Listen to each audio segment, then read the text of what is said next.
Hi, this is Ken Williams, one of the staff actuaries at the CAS office. We're going to spend a few minutes today looking at the 5 through 9 sample exam and how it can help you prepare for the fall exam at the Pearson Professional Centers. So this is a Pearson View landing page for the CAS that you can access through the CAS website. And if we scroll down to the bottom of this, you'll see that there's 3 sample exams, and we're going to spend time today on the written response exam 5 through 9 demo exam. So what's going to happen is there's another video that kind of shows you what to expect at the Pearson Center. This is what's going to happen when you sit down at the desk and the proctor loads your exam. So one thing you might want to do here is if you hit F11 on your screen, that'll get rid of the browser tabs and will more closely mimic the Pearson environment. Everything within the Pearson test, all these screens you see, these are all timed, so make sure you're aware of the timer up in the corner. You'll have an opening screen with a little bit of instruction that you'll look at, and then with the navigation to the next. At the actual exam, there'll be a short non-disclosure agreement that you'll be required to read and sign, and then you're going to go to the tutorial. And we're just going to highlight a few things in the tutorial. One of the reasons we did the sample exam is to give you time to get familiar with the Pearson environment. So make sure you spend time and read the tutorial, and the tutorial at the exam may be slightly different than what you see here. So when you actually take the exam too, make sure you read the tutorial. So we're going to hit the next button here. And again, we're not going to go spend time on all these screens, but make sure you read every screen. One thing important is on some questions, there may be a divider bar that divides the question into 2 pieces. If there is a divider bar, you're allowed to move it back and forth by just scrolling the blue line. And also, like this screen, occasionally the entire information will not fit on the screen, so you need to scroll down to make sure you see everything. You'll notice up in the right corner, there's a time remaining box. The tutorial is 8 minutes long, so there's 8 minutes to do the tutorial. Some people don't like seeing the timer right in front of them, so if you hit this button, the timer will disappear. Also, a progress indicator will let you know how far you've gone through the exam. This tutorial has 16 screens. We're on screen 5. And again, if you don't want to see that, you can turn it off. Very important screen here is, we all have different eyesight. We see things differently. So you can increase and decrease the font on all the questions. Really, a couple ways to do that in the spreadsheet environment. The first one is if you hit Control+, it'll make the screen bigger. This may be nice if you've got a question with a subscript or superscript or something, you want to make sure you're reading that correctly. And if you want to make the screen a little smaller so you maybe can see more of your answer, you can also use Control- to make the screen smaller. Also within the spreadsheet itself, there's a drop down where you can change the zoom to some default different levels. And it's the same thing if you're reading a pop-up PDF document, there's some zoom functionality there. Within navigation, you've already seen me use the previous and next button. In the actual exam, there'll also be a navigator button that lets you jump between any questions. There is a pop-up calculator in addition to the handheld calculator you'll have at the Pearson Center. It just so happens that the Pearson calculator is one we already support with the TI-30XS Multiview. So if you want to use that pop-up calculator during the exam, you can. We'll spend more time on the spreadsheet, but do spend time on this page of the tutorial to understand all the functionality of the spreadsheet. It is not an Excel spreadsheet, but it works very similar to a lot of the functionality in Excel. So make sure you spend time understanding what the buttons are available and the different drop-down menus and that kind of thing. And here you'll see an error message. I didn't view this whole screen, so it's telling me I've got to view the whole screen before I move on. So I go to the bottom and hit next. For the sample exam, we have provided pop-up solutions. To access those, you just hit the solution button up in the corner. One thing important to note with the solutions we've offered, this is one way to do the question correctly, or sometimes we've offered 2 ways, but these aren't the only way to do the question. So don't feel like you have to do the solution the way we've shown it. It's just one way to do the solution. We do have a symbol picker, which allows you to put in things like Greek letters and mathematical symbols. Is our expectation that during the exams, you probably won't need to use that very often, but we did want to make it available. In addition, on the pencil and paper exams, frequently you'll have tables that you can access or things like that. In order to do that in the Pearson Center, there'll be a box in the bottom corner to access those tables. One neat feature about the Pearson environment is this flag for review button. when you took a pencil and paper exam, maybe you dog-eared the corner of the exam, or like I used to do, you wrote down the questions you wanted to go back and kind of review later. The flag for review allows you to do that in a virtual environment where you can flag the questions that maybe you want to go back and double check your work. And to the extent you have time at the end of the exam, there's a review screen that kind of lets you assist you as you review the questions. It lets you know which ones maybe you haven't put an answer in yet for, or those that you flagged. And then once you end the review, you have to be careful that if you hit yes to end the review, you're probably in the exam. So make sure you're ready to be done with the exam when you end the review. Because once you hit that button, you're not allowed to go back to the exam anymore. Then you'll end the exam.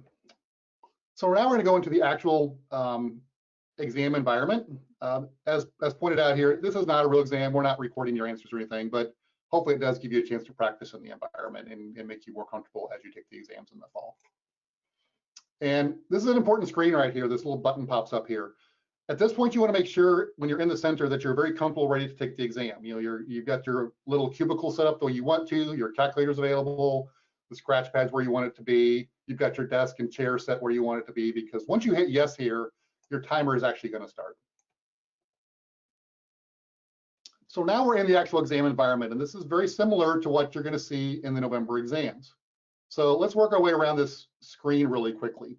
Up in the upper left-hand corner, this is that symbol picker that I showed earlier. So let's say I want to put a beta in the answer for some reason. I hit beta here and hit insert. You'll see the beta pops up down here in the bottom corner, which I really don't want, so I'll erase that. Also, here's that calculator. So if for some reason, in addition to your handheld calculator, you want to use this calculator, you can pop it up here. One thing to note is once you close this calculator, any calculations you have done will be erased. So it doesn't store your calculations. We're now over here to this corner. You'll see that time remaining. For the sample exam, you get 2 hours. For the real exam, you'll have 4 hours. And again, you can close that if you don't want to see it. And we're on item 1 of 9. And here again, say I worked this question. I'm not real sure I got the answer right. I want to come back and review it later. I can just hit this flag for review. Or maybe I decided, you know, maybe I am comfortable. I can turn off that flag for review. You'll notice down here in the corner, there'll be the previous and next buttons. There's also this navigator button. So if you pop this navigator here, what you're going to see is a list of all the questions and all the point values and a little bit of information on what the topic might be. So if there's a certain topic you've been studying that maybe you want to jump to that, you could jump right to that question. Maybe a good idea at the beginning of the exam to pop this up, look at the point values and see maybe there's a larger point value question somewhere on the exam you need to be aware of. And you can use this to jump between questions. And if you want to get this to go away, just hit the close button here. Then down here in the bottom left corner, you'll see this tables option. This is where you'll see any tables that are available for you during the exam. So for here, we've kind of just shown you an example by giving you the normal distribution table. And then with exam 8, there's some ISO and CCI tables. We put those here just for demonstration. So again, I encourage you at the beginning of the exam, when you take it in November or December, pop that table up fairly early so you can see what's available to you to maybe help you answer questions. So now let's talk about the actual spreadsheet here. And you'll notice there's not a lot of room to work down here below. So I'm going to change this to be 75%. Gives me a little more room to see the question and also work on the answer. So with this question, this is an earning question. In this case, I need to, let's look at question A, calculate the 2017 policy year earned exposures through March 31st. So for policy year, I need to look at all the policies written in 2017, how they've earned through the first 5 quarters. This question has an unusual earning pattern. So for this question, I need to know what the earning pattern is for the first quarter. And I can do that by just dividing this 5 by 100. Oh, you notice here I made a mistake, right? I accidentally erased that 5. If I hit Control Z here, that 5 comes back. Really important, if you accidentally erase part of the prompt, hit Control Z and you can go back and restore the answer. Also, if you really messed up the prompt, there's a button up here in the corner that allows you to reset the question. But if you do that, I'm going to lose everything I put in so far. So essentially now I have to start over. Again, the real reason we want the sample exam out there is so you get comfortable with the features and so you make fewer mistakes during the exam. So I know now my first quarter earning percentage is 5%. And what I need to do to answer this question is I just need to sum the earned exposures through the first quarter, which will give me all the earned exposures. And I need to take out those earned exposures from 2018, which earned at that 5%. And I get the answer 780. And that's the answer to A. If you want to make the grader's life a little easier, you can bold that by hitting Control B or hitting bold right here.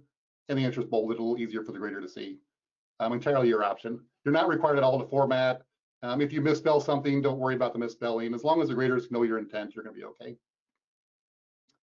So I want to jump to a couple other questions just to show you some other features. So if we go to this question 7, treaty options, some questions are going to require graphics or pictures potentially. And in order to do those in the Pearson environment, we have to have a special pop-up. So looking at this question, you're looking at an output of a catastrophe model. And in this case, you need to look at the model output to see the model results. So as you read the question, it says, click on model output above to see the results. So up here, there's a model output button, and it'll pull up the graphic that you can look at. And you can move this graphic around if you need to, get it out of the way.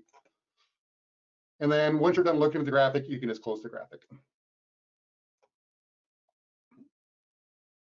Also within this, we didn't talk about this earlier, but we do have solutions available for all the questions for the sample exam. So you hit the solution button. It shows you not only the original prompt, but then down here at the bottom, you can see, again, one possible solution, or sometimes we have a couple of different options. So make sure you spend time looking at those solutions and what documentation is included. Again, this is just one way to answer the question. Then one last question I want to look at is this duration question. So I'm here now, and I just want to look at the solution on this one, because I think this gives you a good example of what the grader is going to be looking for a solution. And a couple of things to note here is, right here, this person has calculated the correct answer of 54,807,000. Let's say they accidentally messed up this calculation. Well, over here, they wrote down what they were trying to do. And so by writing down that formula, it does give the grader more knowledge of your intent. So if you messed up the calculation, you maybe would get some partial credit. Also noticing here, we've got a situation where we have a fraction.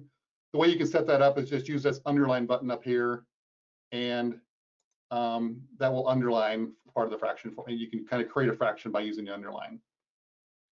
Last thing I want to point out is, those of you familiar with the CAPM formula know that the expected return is beta times the risk of the market plus the risk-free.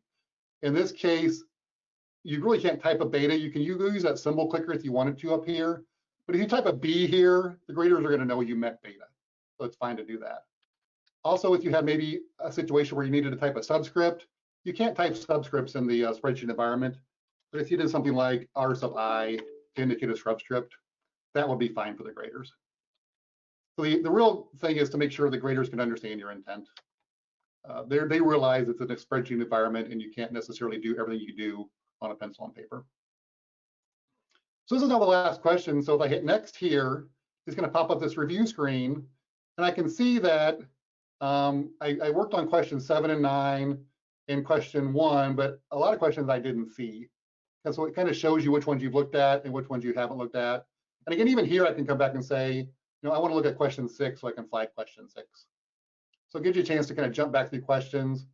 Maybe I want to look at question 3 and 6. If I hit review flagged down here, it'll take me directly to question 3. You see up in the corner, I'm in question 3. And then if I hit next down here, it will take me to question 6. Then if I hit next again, I've looked at all my flag questions, I'm back to the review screen.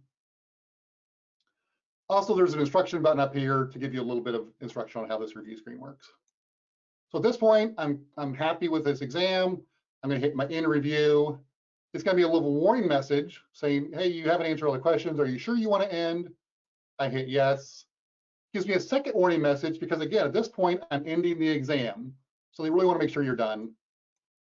And you're now done with the exam.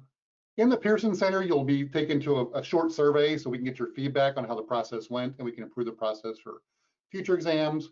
Once that survey is done, the exam is over, you raise your hand and this proctor will come and close out the exam for you.